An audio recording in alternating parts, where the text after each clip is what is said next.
Hello there, time to spring clean my makeup bag and share the next Building a Makeup Bag episode with you in time for Sephora's spring sale in the US and Canada. But wherever you're watching from, whether you're shopping the sale or saving at the moment, this is always a nice chance to catch up, refresh my makeup bag, break down some key elements of looks I love, and bring in some seasonal swaps. Sheer pops of pastel, of course, if you can't do florals for spring, when can you? Subtle flushes of colour, always, but a bit of a fresh sprinkling of sparkle and glow too as you farewell icy weather in the Northern Hemisphere. Please share what's currently in your cart if you are shopping the sale this season, what you're restocking or trying, and I'd love to hear your picks too if you're crafting a window shopping wish list instead. I'll leave the sale details below. Let's start building that bag. First, a glowy base. Typically, I share a glowy makeup base in this slot, but my favourite skincare combination for a glow for the past year has been Merit's Great Skin Duo, always starting with their Great Skin Instant Glow Serum,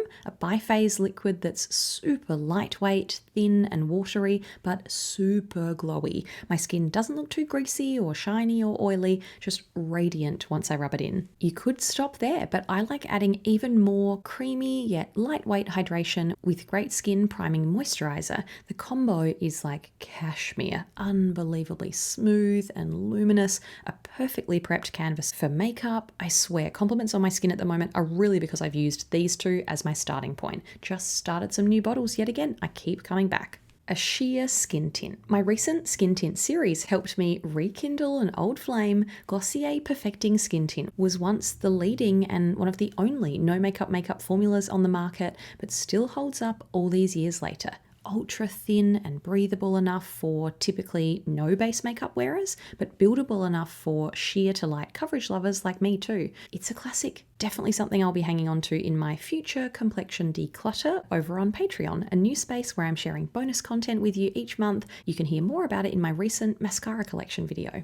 A multitasking complexion stick. I always like adding a dash of extra coverage on top of my skin tint, just a few swipes around my nose, forehead and chin, and Dior's Forever Skin Perfect foundation stick does it flawlessly. I am obsessed with this formula. You've heard me rave about this ridiculously creamy, smooth, skin-like stick before. It blends seamlessly, like waving a magic wand over my skin, subtly perfecting it in a flash, but still looking nice and natural.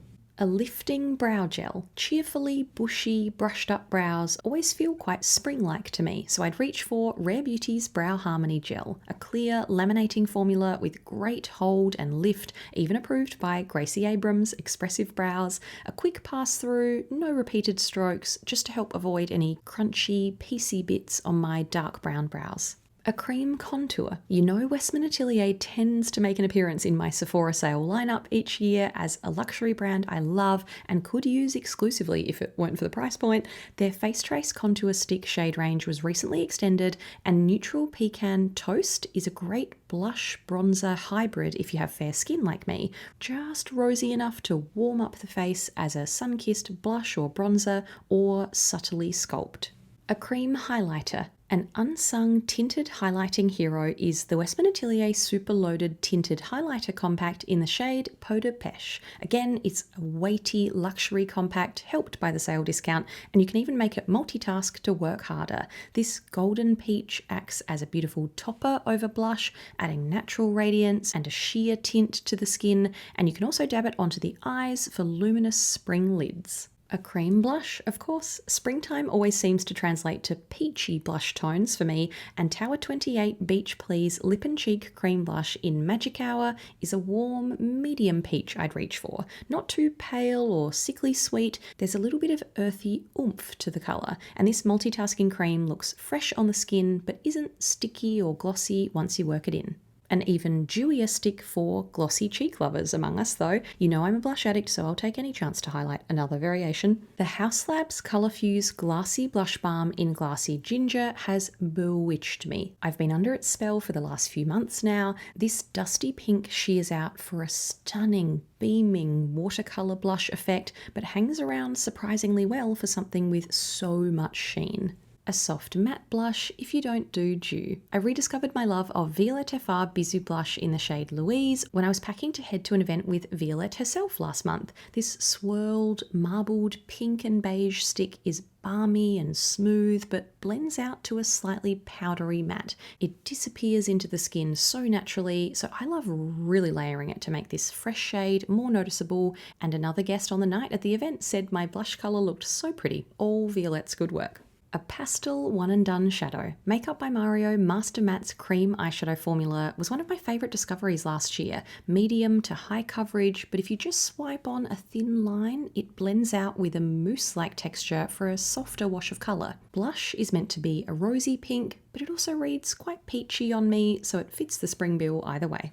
A more sparkly spring shadow pick, Kulfi Beauty's Zari Eyes Cream Eyeshadow celebrates the silver and gold threads woven into South Asian garments. Sitara Sparkles is a shimmering rose with a pretty silvery tone, lighting up your eyes as a smooth shadow topper or concentrated as a thin or thicker long-lasting layer all over the lid. An elegant palette. Charlotte Tilbury's luxury palette colour schemes are many and varied, but Exaggerize is a timeless pick for more understated looks, and it doesn't get as much attention as it should. This rosy gold combination includes a high impact glitter, ivory and golden shimmers, and a muted reddy brown matte, so you can mix and match to add depth, definition, or more drama. A sneaky, colourful liner. Spring feels like the perfect chance to embrace and experiment with my favourite eyeliner technique, an almost undetectable hint of colour along the lash line. I recently picked up this multi-chrome Violette FR Loon liner, designed for the exact kind of minimal liner look I love.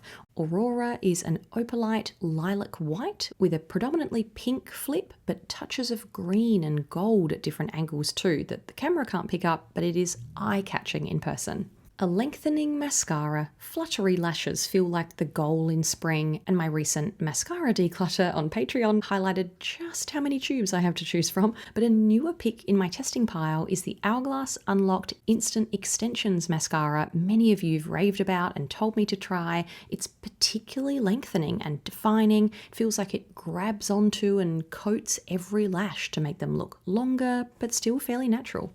A sheer lip colour. Huge fan of Violette FR's Bisou Balm Blotted Blurred Matte formula, but its glossier sister, Bisou Jelly, has been living in my handbag lately. Pomme d'Amour was a popular pick the night of Violette's recent event in Melbourne, and it looks great layered over a matte or worn alone for a kiss of colour and shine. This candy apple berry red has a pigmented core and juicy jelly outer layer, but it doesn't look stripy on. You just rub your lips together quickly to even out the colour.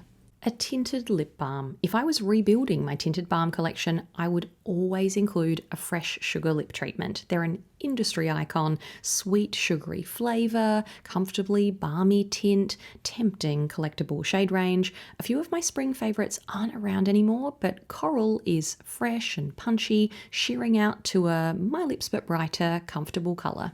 An even juicier, tastier, glossier lip balm. Summer Friday's Lip Butter Balm in Pink Sugar is my gloss substitute in this makeup bag, a best-selling formula with a lightweight feel, high shine, very subtle pink tint, and delicious sugary buttercream cupcake icing flavour. Lighter and slippier than its Rhode tinted balm sister, it's a perfect way to finish off a look if you don't want to commit to a lipstick. That's the end of this spring makeup bag build, tools down. I'd love to hear which elements or formulas or particular colours you always like to cover off in your own spring looks. Did you spot any matching products here or have any of your own picks you're bursting to share? Please head to the comments. I will see you there. If you're in the US and Canada, happy, responsible Sephora sale shopping. As always, I won't be joining you, but you know I love hearing what's in your cart, whether it's an actual order or just your most wanted wishlist items. Let me know. Thanks for watching. See you next time.